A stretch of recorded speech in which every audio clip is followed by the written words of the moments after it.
기도하겠습니다. 좋으신 아버지 하나님, 오늘도 저희들에게 이 날을 허락하여 주시고 주의 말씀으로 깨워주시니 감사를 드립니다.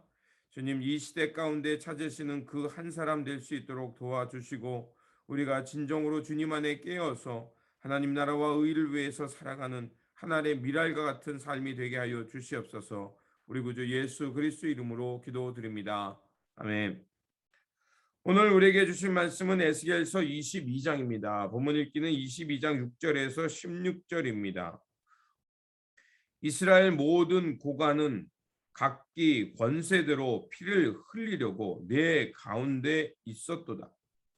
그들이 내 가운데에서 부모를 업신여기며 내 가운데에서 나그네를 학대하였으며 내 가운데에서 고아와 과부를 해하였도다. 너는 나의 성물들을 업신여겼으며 나의 안식일을 더럽혔으며 내 가운데 피를 흘리려고 이간을 붙이는 자도 있었으며 내 가운데에 산 위에서 재물을 먹는 자도 있었으며 내 가운데에 음행하는 자도 있었으며 내 가운데 자기 아버지의 하체를 드러내는 자도 있었으며 내 가운데 월경하는 부정한 여인과 관계하는 자도 있었으며 어떤 사람은 그 이웃의 아내와 가증한 일을 하였으며 어떤 사람은 그의 며느리를 더럽혀 음행하였으며 내 가운데 어떤 사람은 그 자매 곧 아버지의 딸과 관계하였으며 내 가운데 피를 흘리려고 뇌물을 받는 자도 있었으며 내가 변돈과 이자를 받았으며 이익을 탐하여 이웃을 속여 빼앗았으며 나를 잊어버렸도다. 주 여호와의 말씀이니라. 내가 불의를 행하여 이익을 얻은 일과 내 가운데 피 흘린 일도 말미암아 내가 손뼉을 쳤나니 내가 내게 보응하는 날에 내 마음이 견디겠느냐 내 손이 힘이 있겠느냐 나 여호와가 말하였으니 내가 이루리라. 내가 너를 문 나라 가운데 흩으며 각 나라에 해치고 너의 더러운 것을 내 가운데서 멸하리라. 내가 자신 때문에 나라들의 목전에서 수치를 당하리니 내가 여호와인 줄 알리라 하셨다 하라. 아멘. 오늘 본문 말씀은 이스라엘의 죄의 심각성을 전하는 말씀입니다. 신앙을 실천해야 될 대상인 부모와 나그네, 어려운 사람들을 오히려 업신여기며 학대하고 구박했습니다. 예배에서도 신실하지 못했습니다. 성적 타락은 이미 도를 넘어 버렸습니다. 이웃으로부터 불의의 이익을 취하고 그 연약한 사람들의 생명을 우습게 여겼습니다. 거짓 예언자들, 제사장들, 지도자들의 부패는 이러한 타락한 사회를 더욱 부추겼습니다. 하나님은 다시 한번 이스라엘을 심판할 수밖에 없는 그 이유들을 말씀합니다. 그래서 우리가 읽진 전체는 다 읽진 않았지만 2절에서 13절에 보면 그 사이에 피를 흘리다라는 그 이스라엘의 죄악성을 무려 7번이나 반복하는 것을 볼 수가 있습니다. 이스라엘 백성의 잔혹한 폭력성을 하나님은 고발하고 있는 것입니다. 이스라엘 백성이 가나안에 들어가기 전 그들에게 하나님께서는 모세를 통하여 언약을 주셨습니다. 이는 그 언약 백성으로서 하나님을 경외하며 이 말씀을 지키며 살라는 하나님 나라의 공동체를 이루고자 하셨다는 것입니다. 그런데 그들은 가나안 땅에 들어가자마자 곧 하나님을 잊어버렸습니다. 그리고 하나님 앞에서 가증한 일을 연속적으로 범했음을 알 수가 있습니다.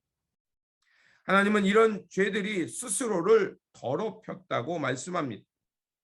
죄는 언제나 새 방향을 향해 나갑니다.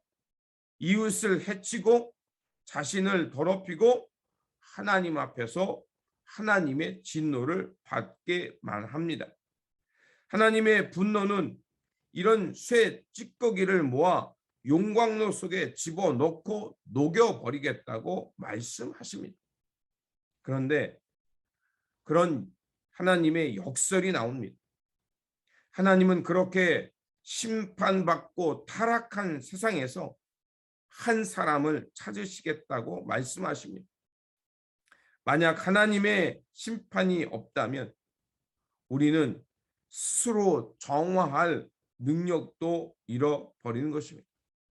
하나님의 역사적 개입이 있기에 이 세상은 희망이 있는 것입니다. 하나님은 그래서 심판 중에 한 사람을 찾으시겠다고 말합니다. 그 사람은 이 땅을 지키기 위해 성벽을 쌓고 무너진 성벽 틈에 서서 하나님께서 이 땅을 멸망하지 못하도록 막는 그 한 사람을 찾고 계시는 것을 볼 수가 있습니다. 하나님의 형상을 따라 지음받았던 존재들, 그들이 하나님의 언약을 버리게 되자 그들은 왜곡되고 타락해 버렸습니다. 그러자 그들은 풍요를 위해서 인간의 욕망의 충족을 위해서 하나님 앞에 가증한 일을 마구 서슴없이 행하였고 결국 이웃들을 학대하였고 하나님 앞에서 진노의 대상으로 변해버렸습니다. 우리가 세상의 거대한 타락상을 볼 때 우리는 좌절하기 쉽습니다. 또 의미 있는 변화를 만들어 가야 될 사람들이 그들이 오히려 더 큰 악을 행할 때 우리는 낙심하게 됩니다. 그러나 여러분, 그런 타락함과 죄악상이 드러날 때 우리는 역설적으로 하나님께서 한 사람을 통해 새로운 시작을 하고 있다는 그 희망을 가지시기 바랍니다. 하나님 앞에서 깨어나는 그 한 사람들이 나타날 때 그 물줄기가 모여서 큰 강을 이루고 그 강이 흘러 거대한 바다를 이루듯이 하나님의 변화에 큰 물줄기들이 만들어질 것이라 믿습니다. 그 한 사람의 시작은 바로 예수 그리스도 안에서 시작됩니다. 예수 그리스도 안에서 한 사람이 하나님의 형상으로 회복될 때 하나님의 희망의 빛은 시작되는 것입니다. 그러므로 우리의 중보자시며 우리를 온전케 하시는 우리 구주 예수 그리스도 앞에 나아가 주님 안에서 새로워지기를 바랍니다. 주님 안에서 이렇게 새로워지면 성령님이 우리 안에 늘 거하시면서 이 땅을 새롭게 하는 하나님 나라의 그루터기 되어 살아가는 삶이 될 줄 믿습니다. 이러한 삶을 살아내시기를 주님의 이름으로 축원드립니다. 기도하겠습니다. 좋으신 아버지 하나님, 이 세상이 타락했을 때 하나님은 버려두는 것이 아니라 이 세상 역사 속에 개입하셔서 이 땅을 새롭게 하시는 줄 믿습니다. 하나님의 형상을 하나님께서 다시 한번 회복하시고 또 하나님의 언약을 회복하시는 줄 믿습니다. 그러하오니 주님께서 찾으시는 그 한 사람 되게 하여 주시옵소서. 주 안에서 새로워져서 하나님의 신실함으로 거듭나는 사람들이 많아지게 하여 주시옵소서. 그런 주님의 종들이 모여서 다시 한번 이 땅을 새롭게 하며 이 땅에 하나님 나라의 회복의 역사의 바람을 일으키는 그런 사람들 되게 하여 주시옵소서. 우리 구주 예수 그리스도의 이름으로 기도드립니다. 아멘. 오늘 우리에게 주신 말씀 붙들고 살아가는 한 날이 되시기를 바라며 하나님께서 찾으시는 그 한 사람 되어 살아가시기를 주님의 이름으로 부탁드립니다. 주님의 평안이 함께 하시기 바랍니다.